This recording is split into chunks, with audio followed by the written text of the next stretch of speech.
The chairman of the Presidential Committee on Fiscal Policy and Tax Reforms, Taiwo Oyedele, has said that the committee has proposed its manufacturers and farmers be exempted from paying withholding tax as a way of reducing the tax burden of businesses.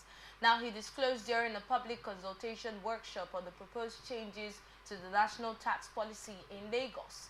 And according to him, withholding tax is the most difficult to comply with in Nigeria, and this is due to its complexity. Now, he explained that the proposal had already been signed and will be made public shortly. According to Oyedele, other regulations proposed by the committee include pegging the customs duty exchange rate with the exchange rate in the 2024 budget, which is 800 naira per dollar. Now, he said that the frequent changes in the custom duty rate do not favor any form of long-term planning, and it's detrimental to business operations. Tax waiver now. Let's look at this. Is this something that we should embrace, which is also actually going to be beneficial to businesses and farmers now, if they're exempted? Yes, I think it's a laudable steps for me. I think it's a very good one because we encourage investors to come into the every areas of business, and then you see that multiple taxations in this country are hindering a lot of businesses, mostly our indigenous business people. They have hindered most, like this thing is specifically for farmers. I know we are talking about food security and all that, and if the federal government have seen that, if we holding taxed, which is a compulsory tax that you must pay indirectly by every employer.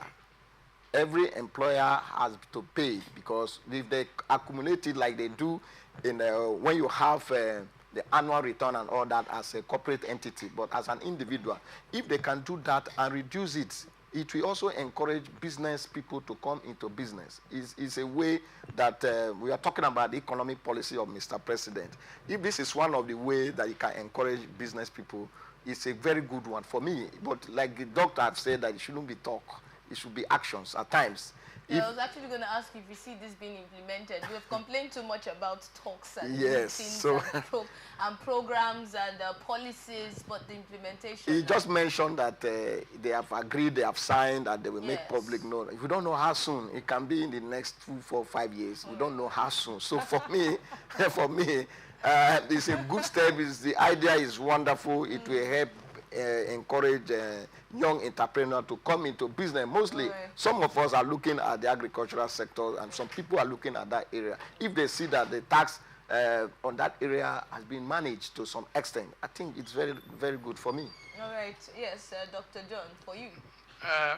Rightly so. You know, when in this kind of chaotic economic situation, when we are at the precipice, you know, slippery slope, one thing the government can do to mitigate the suffering of the people and to encourage investors is to give companies tax holidays. Or, in fact, in America and other places, agricultural products are not taxed. Yes, you don't impose tax on them. The only point where you impose taxes when you are maximizing the value chain, maybe when you are, you know, processing.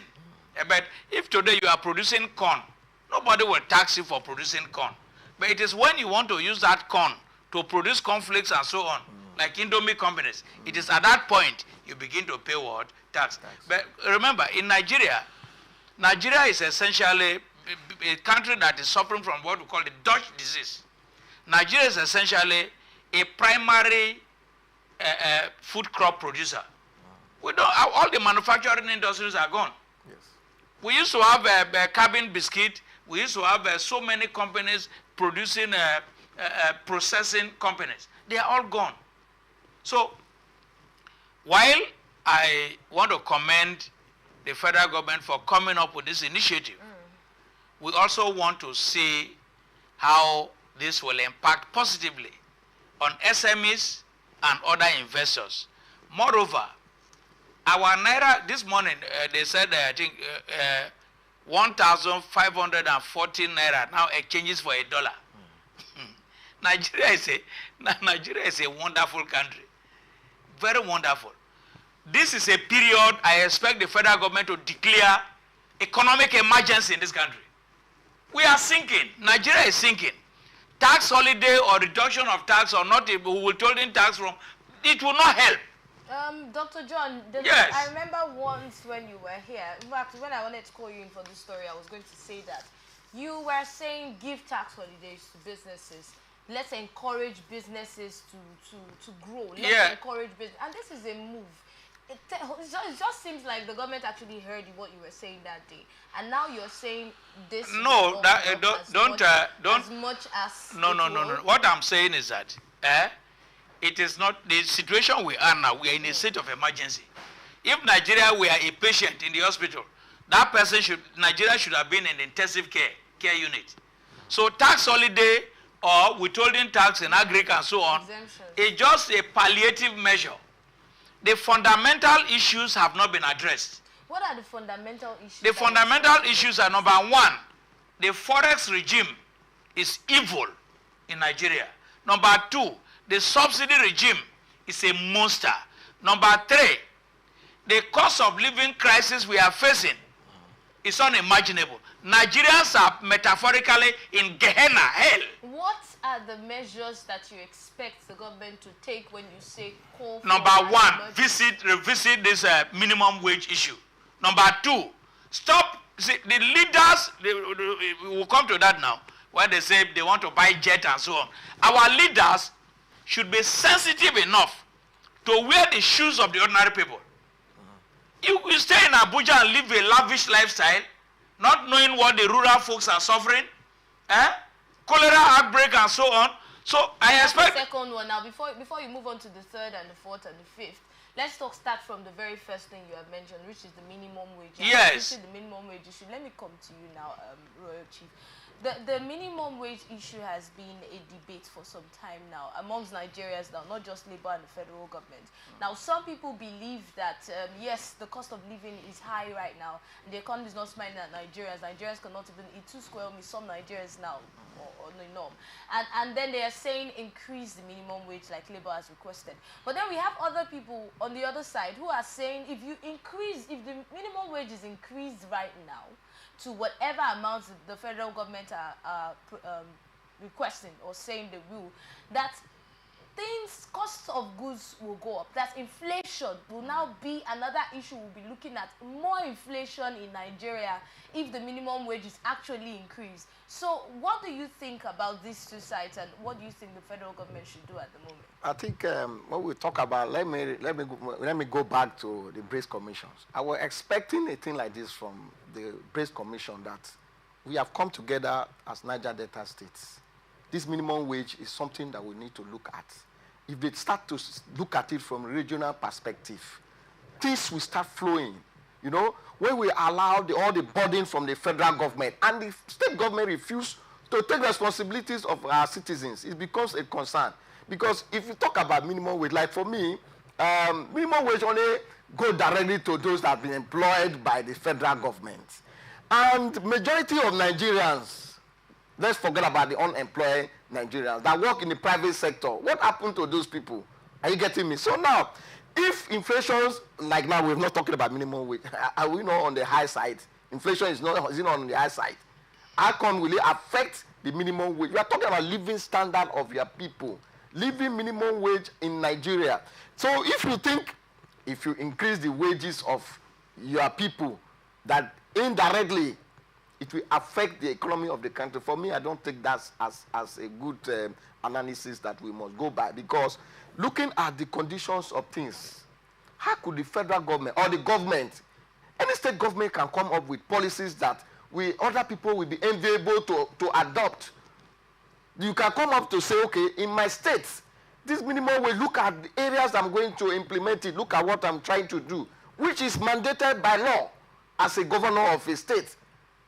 So align everything, talking about the federal government, like now we're talking about local government. What are they doing to assist the state government? What are the state government also doing to assist the federal government? If you meet any state governor now, they will shift the blame to the federal government. And if you meet the local governments, They will say the governor is not. How much can the local governments do? Because I've gotten questions like that. Oh, how much can the local government do? How much funds are they? Do they have autonomy? You see, like, we are here because we want to make things work for Nigerians. We are here because we want to change the narratives of how people do things. If you are into politics, like I've said this morning on one platform, the politics is completely a business. So don't criticize bitterly if you are not into that business. So if you are in local government, there are mandatory roles that you need to play. You are the closest to the people. And what are these mandatory roles? Look at your functions. Because some of them refuse to know their functions. Refuse to know. They refuse deliberately. They just want to focus on being, I am a leader. They have complained that they are not well funded, so they cannot carry out some of Then you leave it for those that can manage it. You leave it for those that can manage it. See, one other thing we can do to assuage or mitigate the suffering of Nigerians. You see, I'm not an economist, but when the economy is at the precipice, what they do is they do what we call deficit financing. Government brings out money, engage in public jobs to create employment. That way money will begin to flow. We are talking of the money by engage in public jobs. Public jobs like construction. Okay. In some cases, construction jobs can be direct labor. We are used to be employed. In Bayelsa State, my governor, very fantastic man, I thought, Governor Dixon, when he discovered that the unemployment rate was high, he engaged so many, he embarked on so many projects, and it was through direct labor. Every day the youths were going home with 10,000, 12,000, 15,000 naira. That way money started flowing. I can mention about 12 projects that we have done through direct labor. So while we are looking for a long-term measure to curb this issue of unemployment, deficit financing is another way. While we are talking, the workers are talking of a minimum wage. The other folks who are not working can be catered for either through SME loans and through deficit financing. That is it. So when you talk about the economy being on the edge, doesn't that, although we have been told time and time again that there's no money in the federal government right now. So when I have a guest who is actually advocating that they share 500,000 or 1 million. Oh, okay. So where is the money coming out from? Is it from the same purse where we are told there's no money? Look at That's it. where you're saying. Look at it. This is a Joe woman. Listen to me. This is woman talking to me. If there is no money, there's no money. Yet they are increasing the salaries of senators by 300%. Then we're buying. There is no money. We're buying SUVs. They are buying SUVs. There is no money. They are planning to buy aircrafts. Jets. There is no money. Yet 5.4 trillion naira going on subsidy. Are you aware that the debt profile for the past 3 months again, when Tinubu took office, our debt stood at about 87 trillion naira. Do you know that for the past 3 months alone, our debt profile now stands at 121 trillion naira. You are borrowing money. You are telling people there's no money. Are we daft? Okay. Let's. They should stop this nonsense and address the issues of development in Nigeria, or quit Aso Rock. Get out if you know you cannot address our problems.